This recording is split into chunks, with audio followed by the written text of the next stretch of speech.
अब समझते हैं पाइथन में इस्तेमाल होने वाले कॉमनली इनबिल्ट डाटा टाइप्स के बारे में। पाइथन में कॉमन जो बिल्ट इन डाटा टाइप्स हैं उसमें सबसे पहले न्यूमेरिकल डाटा टाइप्स होते हैं। जिस तरीके से मैथ में हमारे पास whole number, natural number, integer, complex number वगैरह, पाइथन के अंदर 3 बेसिक न्यूमेरिकल डाटा टाइप्स हैं। जैसा इंटीजर, जैसे कंप्लीट नंबर 2, -2, 32, ये इंटीजर कहलाते हैं।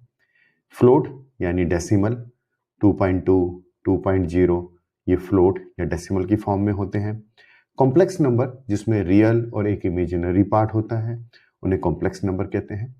दूसरा commonly used built in data types हैं बुलियन डाटा टाइप्स, जैसे ट्रू और फॉल्स, वो पाइथन में भी होते हैं। तीसरा सीक्वेंस डाटा टाइप्स होते हैं।